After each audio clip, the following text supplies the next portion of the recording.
Selamat pagi, kami dari kelompok 11 akan membacakan materi kami yang berjudul Keputusan, Keadaan Hati Nurani dan Pembinaan Hati Nurani. Keputusan. Keputusan adalah suatu pengakhiran dari proses pemikiran tentang suatu masalah atau problema untuk menjawab suatu pertanyaan apa yang harus diperbuat guna untuk mengatasi masalah tersebut dengan menjatuhkan sebuah pilihan pada suatu alternatif. Persiapan pengambilan keputusan. Dalam mengambil suatu keputusan diperlukannya pertimbangan waktu di mana masalah itu timbul dan informasi dapat dikumpulkan. Waktu sekarang di mana keputusan itu dibuat. Waktu yang akan datang di mana keputusan dilaksanakan dan diadakan penilaian. Rangkaian keputusan tersebut diambil oleh sejumlah individu yang berbeda. Faktor waktu ditambah dengan rangkaian sifat-sifat adalah merupakan suatu komponen daripada proses yang merupakan dasar daripada pengambilan keputusan. Keputusan itu akan sukses apabila menimbulkan suatu ikatan antara pengambil keputusan dengan keputusannya. Ikatan akan timbul karena orang-orang berusaha untuk menyesuaikan dan melaksanakan keputusan itu. Pengambilan keputusan. Pengambilan keputusan adalah suatu hasil atau keluaran dari proses mental atau kognitif yang mengusung pada pemilihan jalur pembuatan atau beberapa pilihan yang tersedia. Definisi lain dari pengambilan keputusan atau decision making yaitu suatu proses pemikiran dalam pemulihan dari beberapa alternatif atau kemungkinan yang paling sesuai dengan nilai atau tujuan individu untuk mendapatkan hasil atau solusi tentang prediksi ke depan. Fungsi pengambilan keputusan. Pengambilan keputusan sebagai suatu kelanjutan dari cara pemecahan masalah memiliki fungsi antara lain. Yang pertama, awal dari semua aktivitas manusia yang sadar dan terarah, baik secara individual maupun secara kelompok, baik secara institusional maupun secara organisasional. Yang kedua, suatu yang bersifat futuristik, artinya bersangkut paut dengan hari depan, masa yang akan datang, di mana efeknya atau pengaruhnya berlangsung cukup lama. Tujuan pengambilan keputusan dapat dibedakan atas dua, yaitu yang pertama, tujuan yang bersifat tunggal terjadi apabila keputusan yang dihasilkan hanya menyangkut suatu masalah, artinya bahwa sekali diputuskan tidak akan ada kaitan dengan masalah. Yang kedua, yang bersifat ganda terjadi apabila keputusan yang dihasilkan itu menyangkut lebih dari satu masalah. Artinya bahwa satu keputusan yang diambil itu sekaligus memecahkan dua masalah atau lebih yang bersifat tidak kontradiktif. Terima kasih. Kebenaran moral. Secara harfiah, istilah moral sebenarnya sama dengan istilah etika. Tetapi dalam praktiknya, istilah moral sebenarnya jauh berbeda dari arti harfiahnya. Moral atau moral dalam bahasa Inggris dapat diartikan sebagai semangat atau dorongan batin dalam diri seseorang untuk melakukan atau tidak melakukan sesuatu. Moral dilandasi oleh nilai-nilai tertentu yang diyakini oleh seseorang atau organisasi tertentu sebagai sesuatu yang baik dan buruk, sehingga bisa membedakan mana yang patut dilakukan dan mana yang tidak sepatutnya dilakukan. Dalam konteks ini, moral sebagai dorongan batin yang melahirkan perilaku berhubungan dengan etika dalam arti standar nilai. Jika seseorang berbuat sesuai dengan etika, maka dia disebut bermoral baik. Sebaliknya, jika perbuatannya melanggar standar etika, maka dia disebut tidak bermoral atau amoral. Keadaan hati nurani. Menurut Kamus Besar Indonesia (KBBI), arti hati nurani adalah hati yang telah mendapat cahaya Tuhan.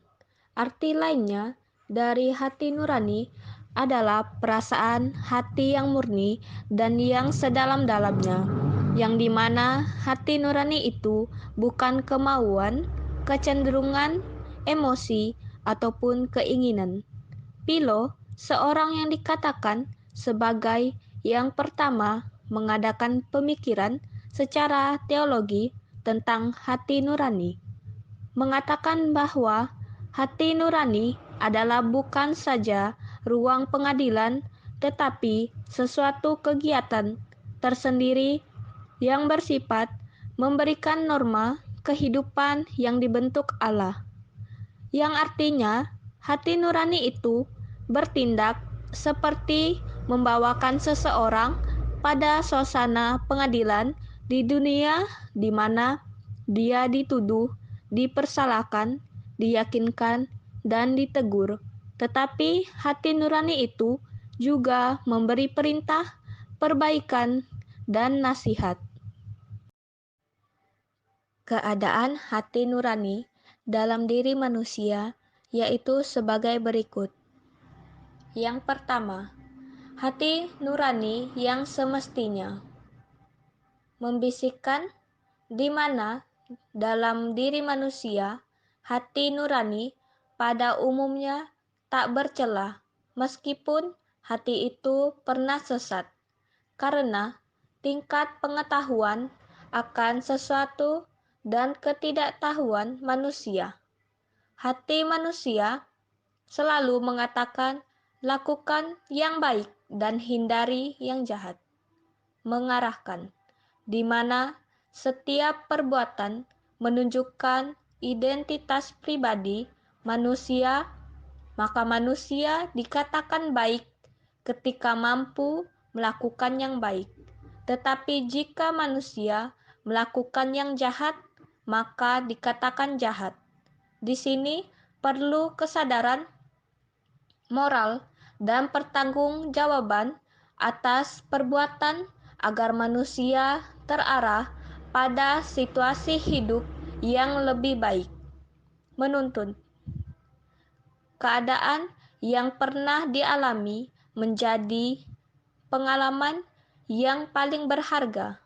Tidak pantaslah manusia membiarkan begitu berlalu tanpa menilai keadaan yang sedang terjadi.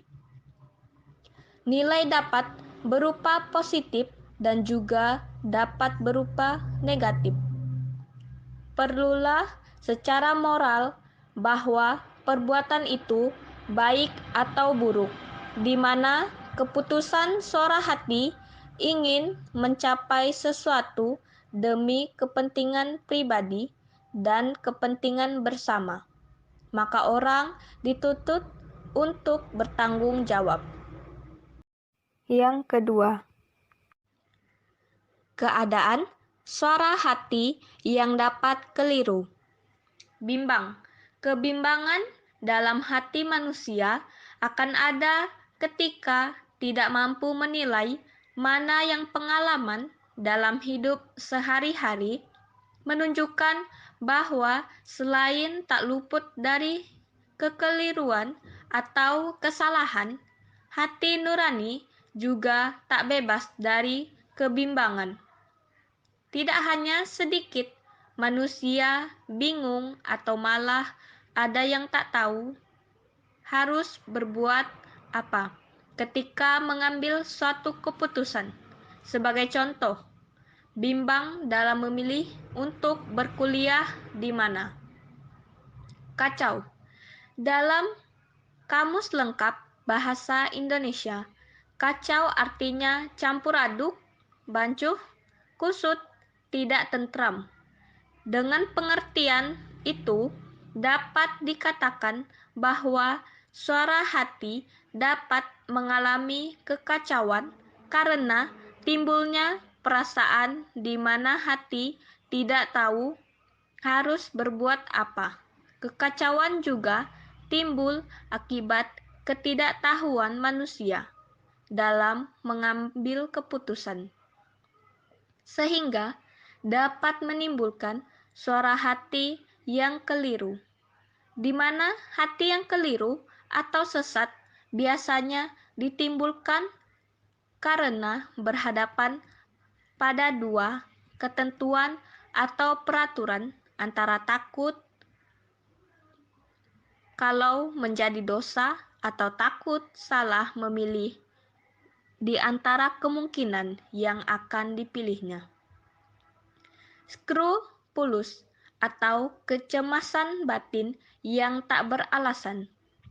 Skrupulus biasanya dihantui oleh perasaan belaka yang takut berbuat salah, meskipun belum pernah melakukannya, dan ini juga dapat disebabkan karena pengalaman masa lampau yang pernah dialami.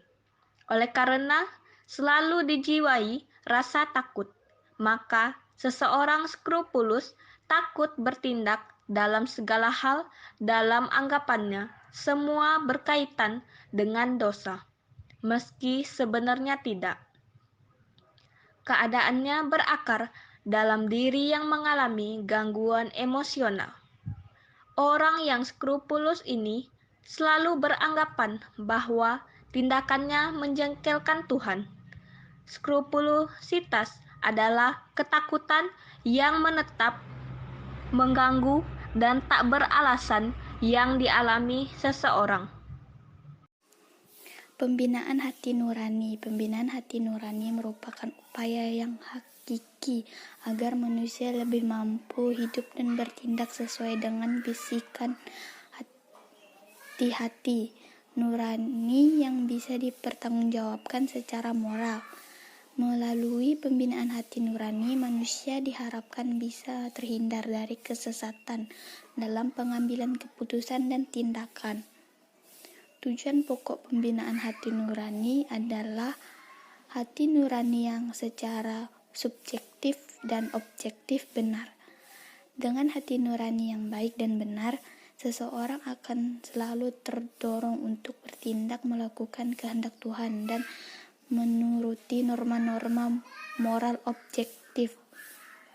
Pembinaan hati nurani tidak hanya bertujuan untuk meningkatkan pengetahuan seseorang tentang kebenaran dan nilai-nilai, ataupun kemampuan untuk memecahkan dilema moral, tetapi juga harus memasukkan ke dalam pembinaan karakter moral seseorang secara lebih manusia dalam bertindak dan merefleksikan apa yang telah dilakukan sangatlah dipengaruhi oleh hati nurani. Hati nurani ialah yang mendorong manusia untuk melakukan perbuatan moral baik atau buruk, serta melakukan penilaian terhadap sikap yang telah ataupun hendak dilakukan. Dalam hal ini, hati nurani melakukan penilaian suatu tindakan baik secara retrospektif maupun prospektif, dan bertindak sebagai saksi atas perbuatan yang telah dilakukan. Peran hati nurani yang begitu besar dan mempengaruhi sikap serta tindakan yang diperbuat menuntut pengelolaan hati nurani yang baik dan tepat. Sekian dari kelompok kami. Terima kasih.